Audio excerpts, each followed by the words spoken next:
दोस्तों, आज मैं फिर हाजिर हूँ आपके सामने प्रमुख भारतीय शासक तथा उपाधि की मज़ेदार ट्रिक के साथ। तो चलिए लेट ना करते हुए इस टॉपिक को पूरी ट्रिक के माध्यम से कंप्लीट करते हैं।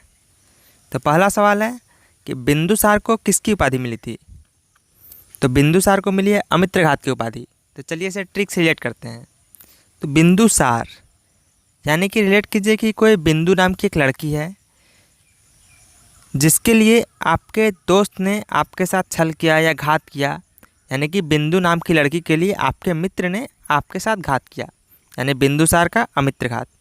नेक्स्ट क्वेश्चन है अशोक की उपाधि। तो अशोक के किसकी उपाधि मिली थी? देवनाम प्रिय और प्रियदर्शी की। तो चलिए इसे ट्रिक से रिलेट करते हैं। तो दोस्तों, आप लोग जानते होंगे कि श्रीलंका में जब सीता माता को रावण लेकर गया था तो वो अशोक वृक्ष के नीचे बैठी रहती थी। वहीं पर वो हमेशा बैठी रहती थी और वहीं से बैठ के अपने पति श्री राम को याद करती थी कि हे प्रिय कहाँ हो आप। वो वहीं पे बैठ के याद करती थी, इसलिए अशोक की उपाधि देवनाम प्रिय। इसको ऐसे रेट करेंगे, अशोक वृक्ष के नीचे बैठकर अपने प्रिय भगवान श्री राम को याद करती थी, इसलिए अशोक की उपाधि देवनाम प्रिय और प्रियदर्शी। चलिए नेक्स्ट क्वेश्चन पे आते हैं। समुद्रगुप्त को किसकी उपाधि मिली थी? तो इन्हें मिली थी भारतीय नेपोलियन की उपाधि।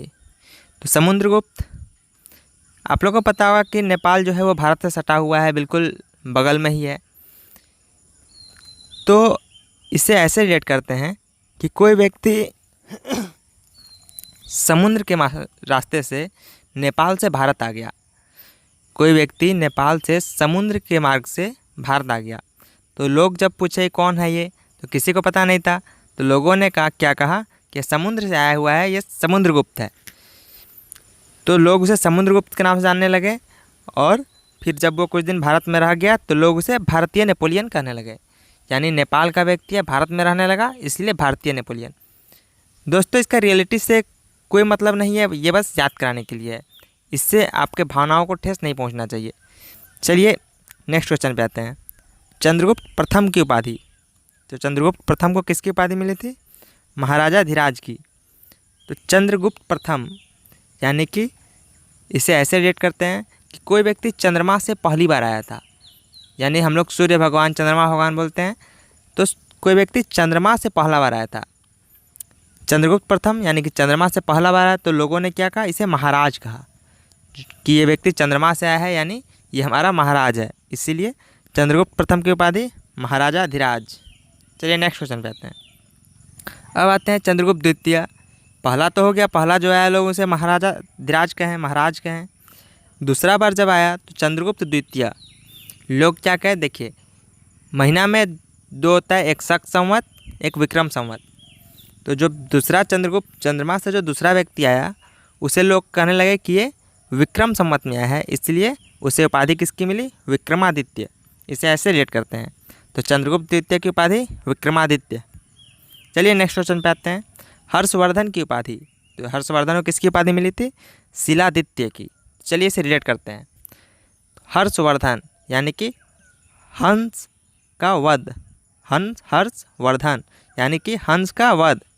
तो हंस का वध ऐसे रिलेट कीजिए, हंस का वध किससे कर रहे हैं? तो शिला से, यानी शिला मतलब होता है पत्थर, पत्थर से, यानी कि हंस का वध आप पोखर के किनारे बैठकर हंस का वध पत्थर से कर रहे हैं, यानी कि शिला से कर रहे हैं। तो हर्षवर्धन की उपाधि शिलादित्य। चलिए नेक्स्ट आते हैं। कनिष्क को किसकी उपाधि मिली थी? तो इसी मिली थी देवपुत्र की उपाधि। तो चलिए इसे रिलेट करते हैं कनिष्क। इसे रिलेट कीजिए कृष्ण से। कृष्ण, आप लोग जानते हैं कि कृष्ण भगवान है। तो कनिष्क यानी कि कृष्ण। तो कृष्ण को हम लोग क्या बोलते थे कि देवपुत्र, यानी कि ये भगवान का पुत्र है, देव का पुत्र है, इसलिए कनिष्क की उपाधि देवपुत्र। चलिए नेक्स्ट क्वेश्चन पे आते हैं। कुतुबुद्दीन ऐबक की उपाधि, इसे किसकी उपाधि मिली थी? लाख बख्श की। तो इसके लिए एक सच्ची बात आप लोग बताते हैं, ट्रिक के माध्यम से इसको याद नहीं करवाएंगे। कुतुबुद्दीन ऐबक जो थे ये बहुत अधिक दान देने वाले थे, तो लोगों ने इन्हें दान देने के चलते लाख बख्श कहने लगा। लाख बख्श का मतलब होता है लाखों का दान देने वाला। ये सच्ची बात है इनकी। कुतुबुद्दीन ऐबक दान देने में बहुत माहिर थे, बहुत ज़्यादा दान करते थे, इसीलिए इनके दान की प्रयोगशीलता के कारण इन्हें लाख बख्श कहा जाने लगा, यानी कि लाखों का दान देने वाला। तो कुतुबुद्दीन ऐबक को किसकी उपाधि मिली? लाख बख्श की। नेक्स्ट आते हैं शिवाजी की उपाधि। तो शिवाजी की उपाधि किसकी उपाधि मिली थी? छत्रपति की। ऐसे ऐड करते हैं कि शिवाजी जो थे ये क्षत्रिय धर्म से थे। शिवाजी क्षत्रिय धर्म से थे, इसलिए शिवाजी को किसकी उपाधि मिली? छत्रपति की। चलिए नेक्स्ट आते हैं, बालाजी बाजीराव की उपाधि? नाना साहेब। इससे ट्रिक से रिलेट करते हैं। बालाजी, आप लोग जानते हैं बालाजी का मंदिर सब कोई घूमने जाता है, तो आप इसे ऐसे इमेजिन कीजिए कि बालाजी का मंदिर देखने आप अपने नाना के साथ जा रहे हैं। किसके साथ जा रहे हैं? नाना के साथ। यानी कि बालाजी का मंदिर देखने आप नाना साहेब के साथ जा रहे हैं। तो बालाजी बाजीराव किसकी उपाधि मिली? नाना साहेब की उपाधि। चलिए नेक्स्ट देखते हैं, जहांगीर की उपाधि। तो जहांगीर को किसकी उपाधि मिली? शेख सलीम की। तो जहांगीर, इसे रिलेट करते हैं।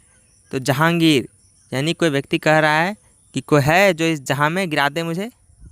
जहांगीर यानी कि जहां में गिरा दे। तो शेख कह रहा है कि हाँ सलीम है ना, यानी कि जहांगीर की उपाधि शेख सलीम। चलिए दोस्त नेक्स्ट आते हैं, औरंगजेब की उपाधि। इसे उपाधि मिली थी बादशाह गाजी की। औरंगजेब को किसकी उपाधि मिली? बादशाह गाजी। तो चलिए देखते हैं, औरंगजेब मतलब हम लोग कैसे कहते हैं कि और गजब का बादशाह है, और औरंगजेब यानी कि और गजब का बादशाह है। तो औरंगजेब को किसकी उपाधि मिली? बादशाह गाजी, गजब का बादशाह है। औरंगजेब की उपाधि बादशाह गाजी। नेक्स्ट आते हैं, पुलकेशिन द्वितीय की उपाधि। पुलकेशिन द्वितीय को किसकी उपाधि मिली? परमेश्वर की। पुलकेशिन द्वितीय, इसे ट्रिक से रिलेट करते हैं। पुलकेशिन द्वितीय, कोई व्यक्ति आपसे पूछ रहा है कि पुल कैसा है, यानी कि पुल कैसा है, दूसरा वाला जो पुल है पुलकेशिन द्वितीय, पुल कैसा है? पुलकेशिन यानी पुल कैसा है, द्वितीय यानी कि दूसरा वाला। तो आप बोलते हैं भगवान की कृपा से सब कुछ ठीक है, या परमेश्वर की कृपा से सब कुछ ठीक है। पुल कैसा है दूसरा वाला? तो परमेश्वर की कृपा से सब ठीक है, यानी कि पुलकेशिन द्वितीय की उपाधि परमेश्वर। अगला आते हैं, विक्रमादित्य द्वितीय की उपाधि नरेंद्र मृगराज। इसे रिलेट करते हैं कि विक्रमादित्य द्वितीय जब राज कर रहे थे तो उनके राज्य में किसका राज था? मृग का राज था, यानी कि हिरन का राज्य था। उसमें हिरन लोग बहुत ज़्यादा थे उस समय, उनके राज्य में हिरन का राज था। विक्रमादित्य द्वितीय जब राज कर रहे थे उस टाइम पे मृग राज था, यानी कि हिरन का राज था। चलिए नेक्स्ट आते हैं, हमारा अंतिम क्वेश्चन है, राजराज को किसकी उपाधि मिली थी? तो राजराज को किसकी उपाधि मिली? तो इन्हें मिली थी जयमगोंड चोल मार्तंड, यानी कि राजराज। इसे रिलेट करते हैं राजाओं का राज। ठीक है, तो जब भी कोई राजा राज करते हैं उसे राजाओं का राज कहते हैं, यानी कि राजराज। तो जो राजा राज कर रहे थे वो क्या करते थे? कहते थे कि जय माँ गंगे, यानी कि जयमगोंड। क्या बोलते थे? जय माँ गंगे, जयमगोंड। और क्या कहते थे? मार्तंड मतलब होता है सूर्य भगवान, चोल मार्तंड यानी कि चलो सूर्य की पूजा करते हैं, चोल मार्तंड। जयमगोंड यानी कि जय माँ गंगे, चलो सूर्य की पूजा करते हैं, यानी कि चोल मार्तंड। तो दोस्तों इसी के साथ होता है हमारा ट्रिक कंप्लीट। आशा करते हैं आप लोग को समझ में नहीं आया होगा कि आपको याद हुआ या नहीं हुआ, लेकिन ये मेरा गारंटी है कि आपको अब इससे रिलेटेड कभी कोई क्वेश्चन मिले तो वो गलत नहीं होगा, इसकी गारंटी है। तो दोस्तों अगर ये ट्रिक अच्छा लगा होगा तो लाइक ज़रूर कीजिएगा, और कैसा लगा ये वीडियो कमेंट सेक्शन में ज़रूर बताइएगा। चैनल को सब्सक्राइब कीजिएगा और शेयर कीजिएगा, ताकि ऐसे ही मज़ेदार वीडियो के साथ हम आपके सामने हमेशा आते रहें। थैंक्स।